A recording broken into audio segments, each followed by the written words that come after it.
capítulo 16, versículo 31. Agradecido primeramente con el Señor y con el ministerio de evangelismo, amén, por tenerme presente para exponer hoy la palabra del Señor. Dios es bueno y maravilloso y cada día nos sorprende, amén. Vamos a leer Hechos 16, 31, solo este versículo. Y ellos dijeron: cree en el Señor Jesucristo y serás salvo tú y tu casa, amén. Estén cómodos, por favor. Y el tema que el ministerio me ha dado para predicar es el milagro, amén. ¿Cuántos creen en los milagros? Amén. Que Dios sana, salva, perdona, restaura, libera. ¿Cuántos? Amén. Y creen que Dios puede hacer un milagro hoy con una visita. Amén. Un milagro es la intervención de la presencia y del poder de Dios alterando las leyes naturales. Un milagro es el acto divino procedente del mover del Espíritu Santo a favor de alguien que le cree y de alguien que invoca su nombre. Un milagro es un acontecimiento que no puede ser explicado por la lógica. Un milagro va más allá de una sanidad. Un milagro va más allá de algo económico. Un milagro va más allá de lo que nosotros podemos imaginarnos. Es el acontecimiento cuando ya nuestra lógica natural no tiene ningún efecto. Eso es un milagro. Pero hoy para las visitas queremos hablarles de un milagro más grande, porque Dios sana. Dios sana enfermedades, amén. ¿A cuántos Dios los ha sanado? Amén. Dios ha hecho cosas inexplicables en nuestro cuerpo, en nuestra familia, pero para las visitas hoy es un milagro de salvación. Y había una frase que decía: hay un milagro muy grande que es caminar sobre el agua. Un milagro muy grande quizás caminar sobre el viento, pero el milagro más grande que vamos a tener nosotros y ustedes visitas es caminar allá, en la presencia del Señor. Porque Cristo es el único que puede salvarnos. Cristo es el único que puede hacer ese milagro. Y en la Biblia se registran diferentes clases de milagros. Milagros falsos y milagros verdaderos. Si leemos allá en Éxodo 7:10, dice la palabra del Señor que Moisés estiró la vara y se convirtió en serpiente, pero llegó el faraón y llamó a sus hombres, a sus hechiceros, y ellos también hicieron lo mismo. Eso fue un milagro que hicieron ellos, pero era un milagro falso. También existe otro milagro en el libro de los Hechos, donde un hombre llamado Simón, que ejercía la magia, también tenía poder para hacer milagros. Porque quizás el enemigo puede hacer milagros y puede hacer muchas cosas. También había otro mago que se llamaba Elimás, que podía hacer milagros, y una mujer que también podía hacer muchos milagros. Usted lee el libro de los Hechos y registra varios acontecimientos respecto a esto. Pero existen otros milagros que eso sí los hace nuestro Dios. Existen otros milagros más grandes, más poderosos, más sublimes, más gloriosos que los que hace nuestro Dios. Porque el mundo puede buscar donde quiera un milagro y quizá lo vaya a encontrar. Tengo un conocido que pagó como 500,000 pesos por una cita con un espiritista porque le iba a quitar el cigarrillo. Llevaba mucho tiempo fumando cigarrillo y efectivamente el hombre paga el dinero, va a la cita y bueno, hasta el sol de hoy yo le he preguntado y no ha vuelto a fumar. Quizá lo haya dejado del todo, no sabemos, el tiempo lo dirá. Y entonces yo me ponía a pensar, listo, él pagó para dejar de fumar. Entonces yo pensaba, ¿iba a pagar por dejar de tomar? ¿Va a pagar por quitar sus malos pensamientos? ¿Va a pagar por dejar de decir mentiras? Se le va a acabar la plata entonces. Porque eso es lo que el mundo ofrece. Quizás en el mundo hay milagros, pero Dios nos ofrece algo más completo, algo más grande. Visita, Dios te ofrece algo más sobrenatural. Porque vi una frase muy hermosa que decía: la salvación es tan costosa que es gratis. Y me pareció muy bonita. La salvación es tan costosa, tan grande y vale tanto que a la final debe ser gratis, porque ni tú ni yo la podemos pagar.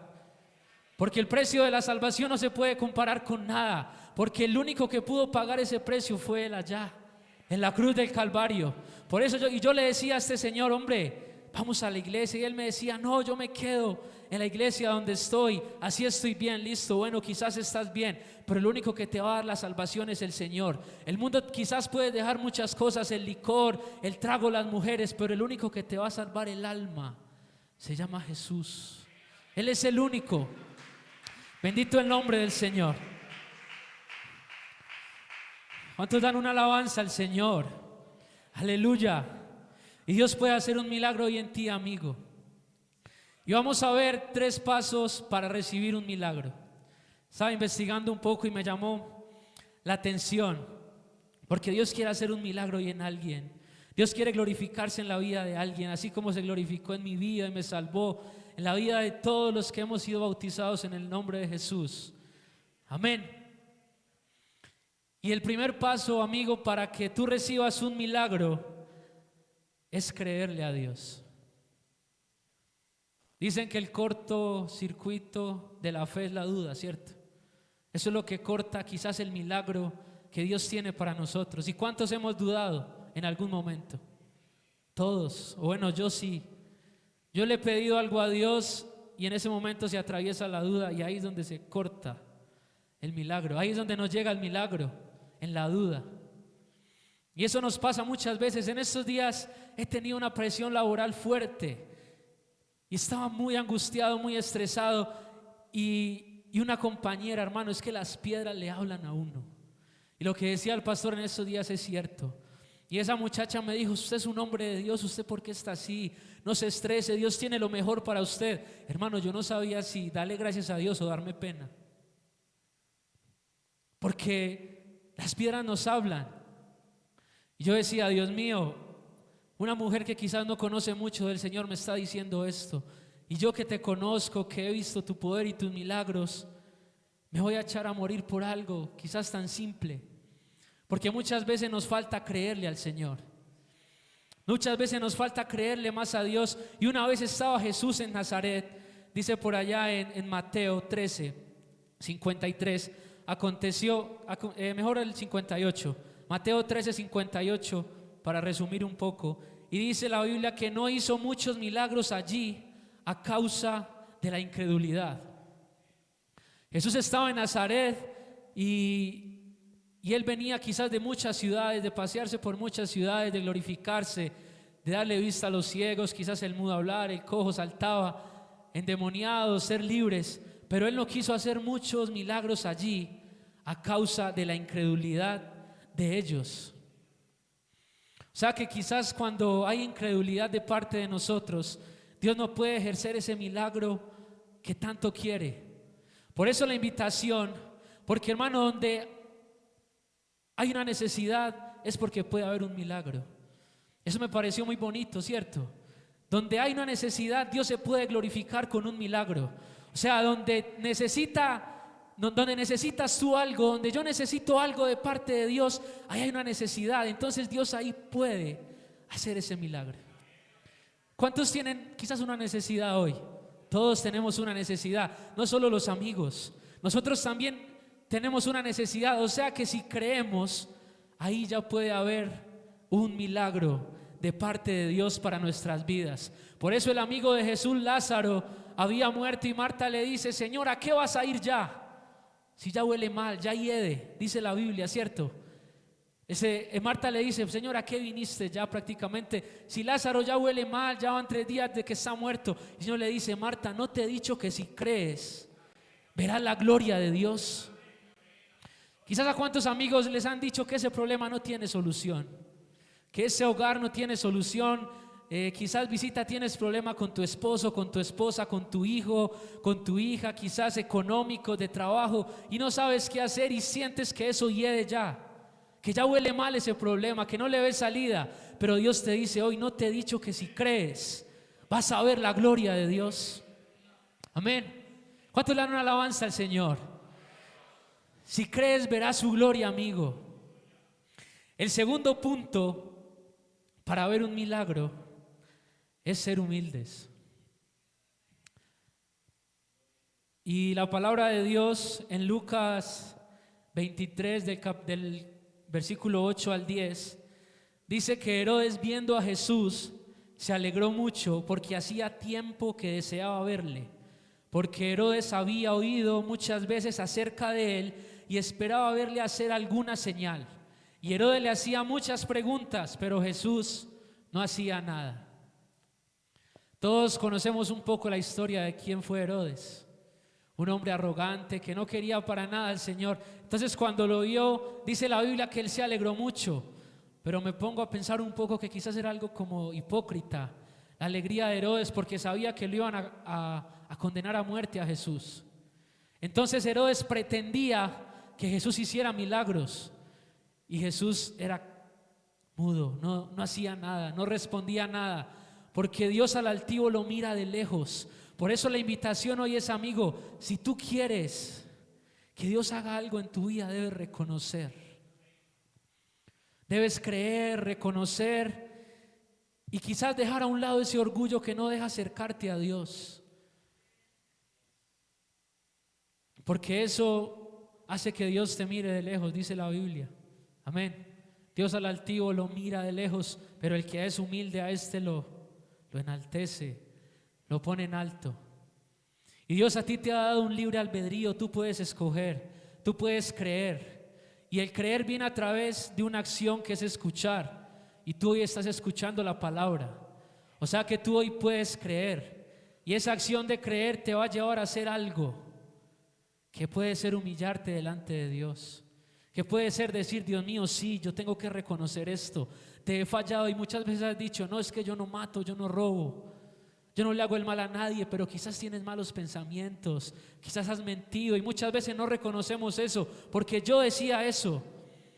Yo no le hago daño a nadie, yo no robo, yo no mato, pero cuando Dios se apareció a mi vida y me mostró ese espejo, como dice Santiago, creo, que nos vemos enfrente de un espejo y nos vemos todo, porque delante de Dios realmente estamos desnudos y cuando comprendemos y reconocemos lo que Dios puede hacer en nosotros, hermano, usted se ve súper imperfecto.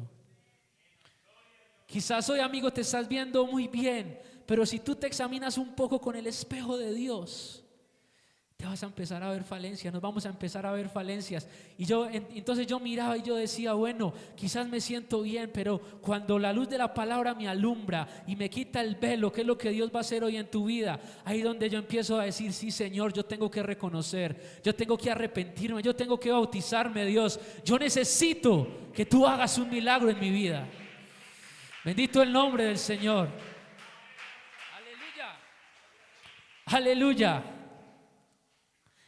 Y el último punto, el punto número 3, el tercer paso para recibir un milagro es que Dios quiera. Marcos 1:40 al 42. Dice la Biblia, vino a él un leproso rogándole e hincada la rodilla le dijo, si quieres, puedes limpiarme. Y Jesús, teniendo misericordia de él, extendió la mano y le tocó y le dijo, quiero, sé limpio. Y así que él hubo hablado al instante, la lepra se fue de aquel y quedó limpio. Si Dios quiere. ¿Cuántos hemos dicho eso? Amén. Si Dios quiere. Amigo, Dios quiere. Créeme que en este milagro, hay veces que nosotros le pedimos milagros a Dios y Dios puede decirnos que no, porque Dios también responde con no, porque siempre esperamos que sea un sí, pero puede ser un no. Y a manera personal, hace 42 años mi abuela le estaba orando porque Dios tocara a su familia y bueno, por la gracia del Señor está mi hermanita, sus hijas, estoy yo, pero estaba orando mucho por sus hijos. Y el domingo se bautizó uno en el nombre de Jesús. Y yo le mandé un mensaje a mi tío ayer y le dije, tío, no fue tarde. Quizás te demoraste un poco para tomar la decisión, pero Dios te dio la oportunidad. Y ya estás bautizado en su nombre y ya eres salvo. Porque Dios quiere siempre, hermano. Créeme que tú no puedes preguntarte, amigo, ¿será que Dios quiere ser salvo? Dios sí quiere, porque Dios murió por todos. O sea que Dios quiere que todos procedan ¿a qué? al arrepentimiento. Y llega este hombre leproso y le dice: Señor, si tú quieres puedes sanarme. Dios vio en ese hombre las tres cosas que se necesitan para un milagro. Si tú quieres, habla como un poco de humildad, de reconocimiento, porque el leproso sabía que Dios podía sanarlo, que Jesús podía sanarlo, y también vio en él que creía. El leproso sabía que Dios podía hacerlo y le dijo: Señor, si tú quieres. Y Dios es tan bueno, hermano, porque Dios se unta de la necesidad de cada uno de nosotros.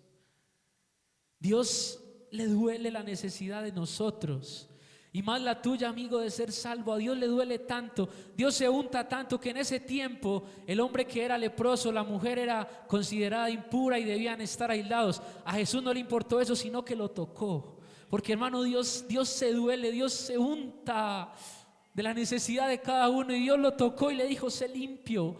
Y en ese momento él fue limpio. Pero, hermano, lo que quiero decir es que Dios se unta tanto por ti, amigo, que Dios bajó hasta tierra, se fue para una cruz del Calvario. Hermano, Dios se apropió de la salvación. Dios fue a la muerte que tú y yo debíamos ir. Dios se untó de eso que tú y yo merecíamos. Dios dijo: no, que no vaya él a la muerte, yo mejor voy a ir, porque yo tengo el poder y la autoridad. Y se fue para la cruz del Calvario y fue y vio ese milagro de la salvación tan grande que tiene para cada uno de nosotros. Hermano, donde hay una iglesia, donde hay una visita que le cree, que se humilla y que hace la voluntad de Dios: Señor, cuando tú quieras, ahí va a estar el milagro de parte de nuestro Dios. Dale una alabanza al Señor.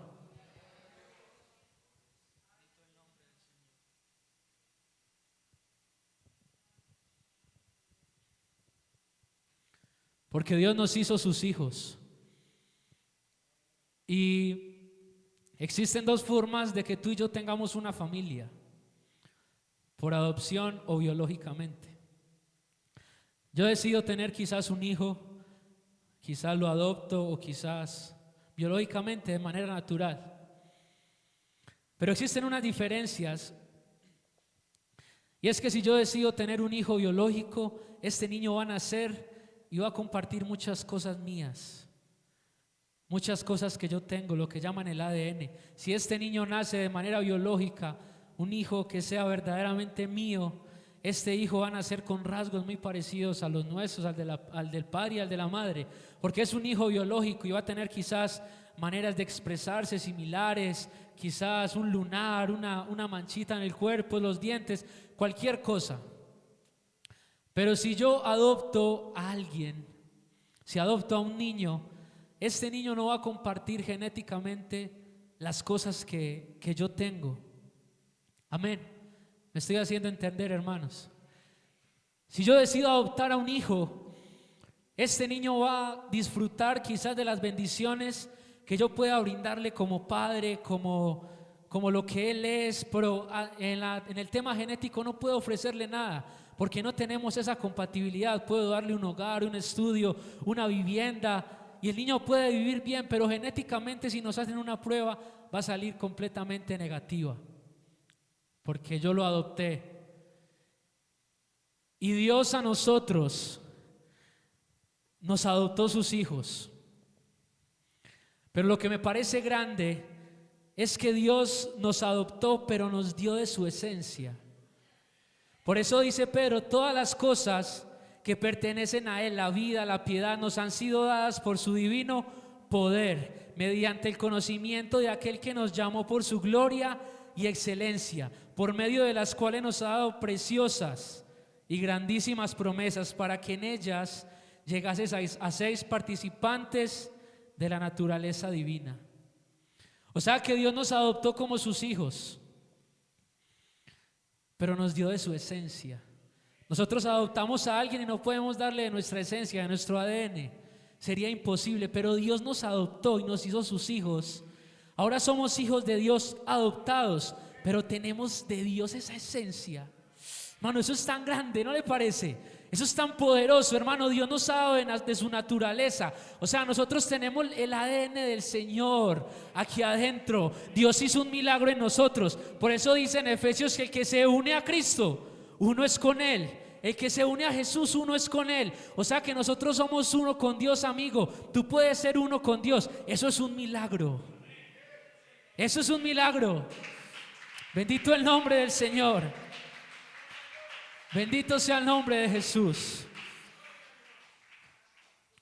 Dios se nos mete adentro, hermano, hasta el punto que biológicamente hay algo que se llama la simbiosis, que es cuando dos cuerpos se unen, pero uno se beneficia más que el otro. O sea que Dios realmente no se beneficia de nosotros, porque Él es Dios. Nosotros nos unimos a Él. Déjeme decirlo así, de manera simbiótica, hablándolo en el tema de la biología. Y ahora somos uno con Él y nosotros nos beneficiamos de Él, porque nos dio la salvación, nos dio vida eterna, nos dio perdón, nos dio libertad. Hermano, con Cristo, unidos a Cristo, lo tenemos todo. Bendito el nombre del Señor. Ahora tenemos doble naturaleza. Una naturaleza humana y una naturaleza divina. Así como la tuvo el Señor cuando se manifestó en carne. Como hombre tuvo sed, pero como Dios dio de beber a muchos. Como hombre lloró, pero como Dios consoló muchos corazones. Ahora nosotros tenemos esa naturaleza. Somos partícipes de la naturaleza divina que Dios nos ha dado. Por eso ahí llega tantas bendiciones de parte de nuestro Dios. Por eso es importante que nosotros como sus hijos tratemos de vivir siempre en esa naturaleza divina. Porque debemos parecernos a Él. Y no podemos negar que estamos en este cuerpo y que hay debilidades, hay necesidades, hay tentaciones, sí. Pero con Cristo somos victoriosos, hermano, amigo. Amigo, con Cristo tenemos la victoria asegurada. No dude de entregarle la vida al Señor, porque no puedo ver la mano de uno que se haya arrepentido. O levante la mano el que se arrepintió de entregarle la vida al Señor. Ninguno. Porque cuando estamos unidos a Él, hermano, la vida es diferente. La vida cambia, usted empieza a ver las cosas diferentes. Y eso parece increíble, pero es que como ya Dios está en nosotros, nosotros ya vemos las cosas diferentes. Y hay una necesidad muy grande, hermano, evangelistas, que Dios nos ayude cada día. Porque si Dios está en nosotros, tenemos que ver la necesidad que Él vio en este mundo, de que las almas estaban perdidas. Por eso no podemos callar nunca de predicarles. Y yo quiero hacerles una invitación y que estén en pie un momento para finalizar con algo.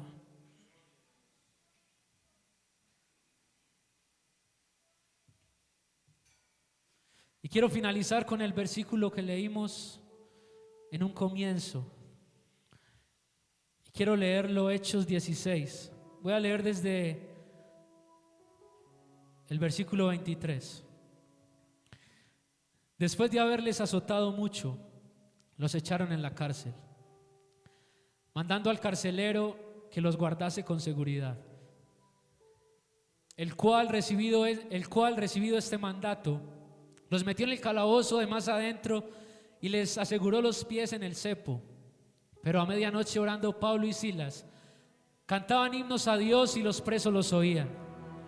Entonces sobrevino de repente un gran terremoto, de tal manera que los cimientos de la cárcel se sacudían, y al instante se abrieron todas las puertas y las cadenas de todos se soltaron. Despertando el carcelero y viendo abiertas las puertas de la cárcel, sacó la espada y se iba a matar, pensando que los presos habían huido. Mas Pablo clamó a gran voz diciendo: no te hagas ningún mal, pues todos estamos aquí. Él entonces, pidiendo luz, se precipitó adentro y temblando se postró a los pies de Pablo y de Silas, y sacándolo les dijo: señores, ¿qué debo hacer para ser salvo? Ellos le dijeron: cree en el Señor Jesucristo y serás salvo tú y tu casa. Habían dos hombres de Dios encarcelados por predicar el evangelio, Pablo y Silas.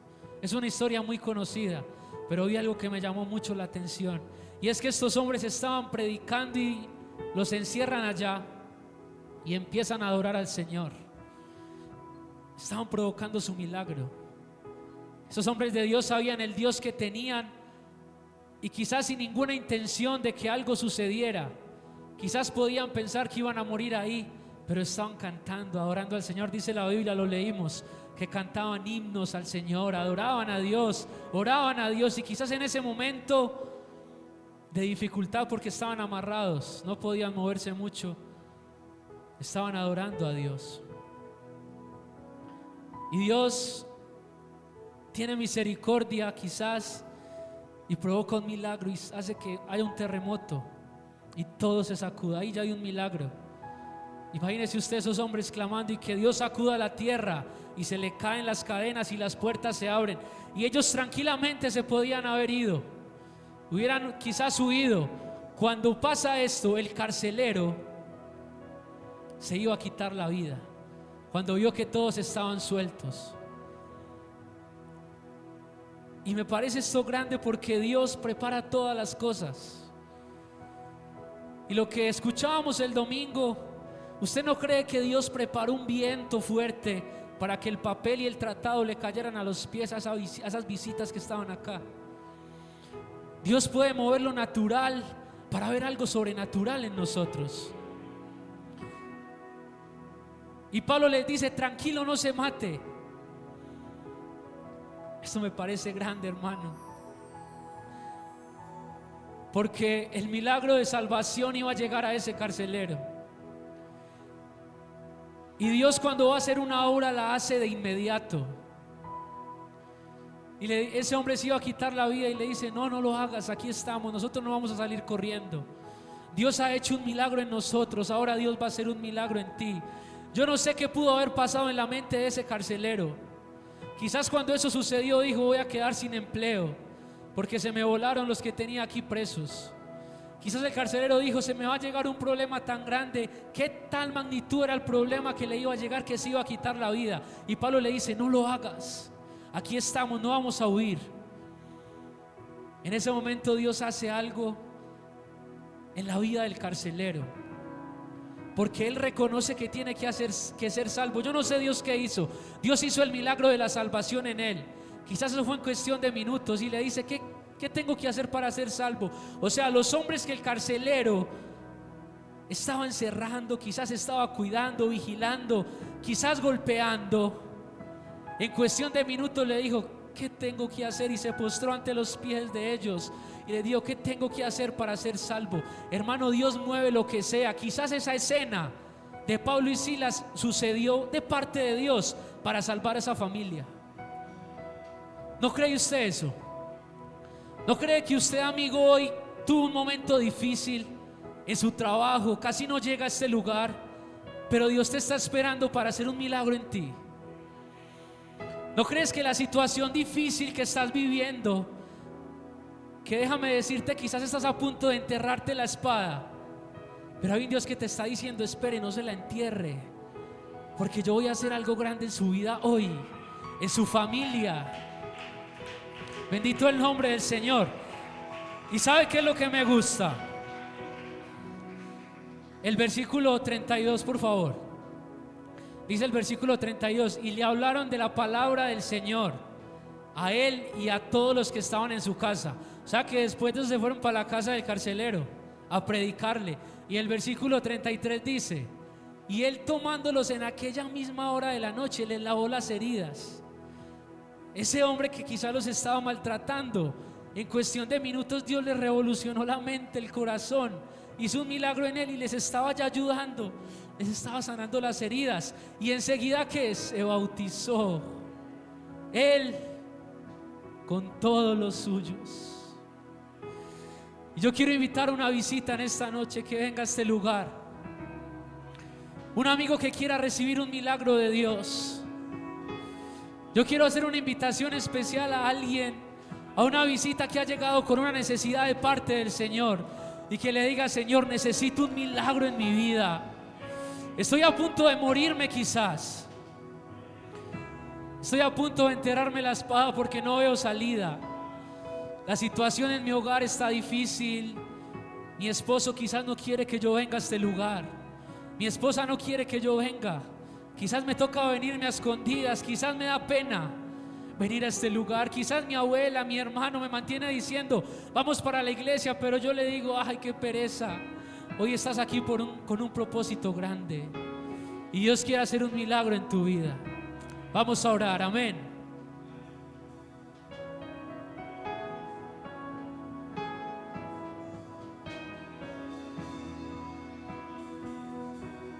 Levanta tu voz, Señor Jesús. Te pedimos en esta hora que tu palabra